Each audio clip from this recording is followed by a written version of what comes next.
Did Marjorie Greene contact you? No, she didn't contact me about it. I heard that she had asked White House Counsel's Office for a pardon from Mr. Philbin, but I didn't frequently communicate with Ms. Greene. So, Marjorie Greene apparently did request a pardon, although in her defense, she was hardly alone in that. Through yesterday's testimony of a number of witnesses who were in a position to know, many people who tried in a variety of ways to overturn the 2020 election asked for, either directly or indirectly, pardons for anything that they might have done. Now, Marjorie Greene responds by saying I heard means you don't know. Spreading gossip and lies is exactly what the January 6th Capitol Witch, Capitol Hunt Committee is all about. So she's implying that it's not true. To be fair, she's not saying that it's not true. She's not actually directly claiming that she didn't do that, which seems, I don't know, that seems like something. And I do want to give her a little bit of credit for attaching the actual video, because in that video, not only do you hear this person saying that they know that this is something that Marjorie Greene did, but if you watch the video again, there's a little look on her face that says everything about what even Republicans think about having to talk to Marjorie Greene. So she was implicated, Matt Gaetz was implicated, many people were implicated. Matt Gaetz, by the way, also tweeted in response to this coming out, the January 6th committee is an unconstitutional political sideshow. It is rapidly losing the interest of the American people and now resorts to sicking federal law enforcement on political opponents. And I love that quote. It is rapidly losing the interest, he said wishful thinkingly. Like clearly he was paying attention because he felt like he had to do some damage control in real time, Brett. They all know what they did was terribly wrong. They all know it. That's why they're asking for pardons preemptively. And as you find out during the hearing itself, not even the Nixon pardon was this carte blanche as it was asked for by, as you're about to tell us, Mo Brooks and friends. Mo Brooks is like, yeah, they asked me to do this.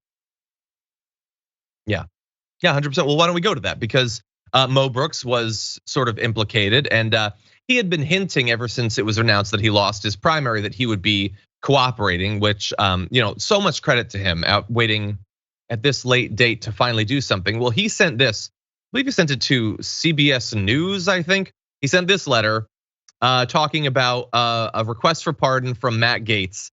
And look, all of this, yeah, CBS News, Robert Costa. Thank you, Sophie, I appreciate that. They cloak all of this. The reason they would need to ask for a pardon, saying it is clear that deep-pocketed and vitriolic socialist Democrats, those don't exist in elected office, are gonna abuse America's judicial system. So that's why it's needed. We need, he says, the president to give general all-purpose pardons to the following groups of people: every Republican who signed the amicus brief in the Texas lawsuit, every congressman and senator who voted to reject the Electoral College vote submissions of Arizona and Pennsylvania. America simply cannot permit socialist Democrats to abuse freedom of speech and blah, blah, blah.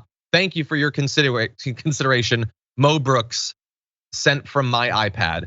So when they come for democracy, they're gonna come in a cringing way. But the funny thing for Matt Gaetz, of course, is that would he, like many, want a pardon for what he did in regards to January 6th? Yes, but they did say all-purpose pardons. And I feel like Matt Gaetz might have a special interest in a broader pardon beyond just January 6th in the election, Brett.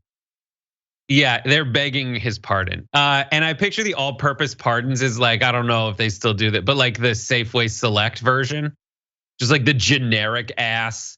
It's trying to be like a name brand pardon, but they don't have it's just kind of crappy. Yeah.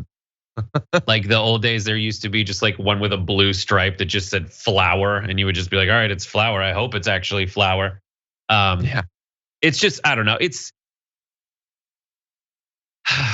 such a nightmare. They all know what they did was wrong. They know that, and it all goes back to Trump's admission that no one can gloss over into another news cycle. There are two important things happening in America. One is the taking away of your reproductive rights, no matter who you are in America. And the other is Donald Trump knowingly wanted to overturn the election in 2020 put together a conspiracy of dunces to do so. The gang that couldn't shoot straight, that went and is so wrong about everything and doesn't care about anything, to the extent that they held a press conference at the Four Seasons landscaping company. Yeah. They are so bad that anyone, that every deputy attorney general or whoever it was, the entire Justice Department was gonna resign if they went through with it. And we can't let them forget that. They're gonna try to gerrymander America up into these little things where it's like, well, you believe in this, don't you? You want tax cuts, rich guy. So vote Republican still, despite taking away rights, despite making it so that there is no democracy in America. Oh, but you like reproductive rights, even though there is not gonna be democracy. You don't like reproductive rights and freedom of choice when you're having a kid or not. But sorry, ladies, you do want something, I don't know, that the Republicans are offering you, dangling a carrot out there. No, they are against America as we know it. They are trying to create a country that's okay for them and not okay for anyone who's remotely unlike them. And we have to stop it.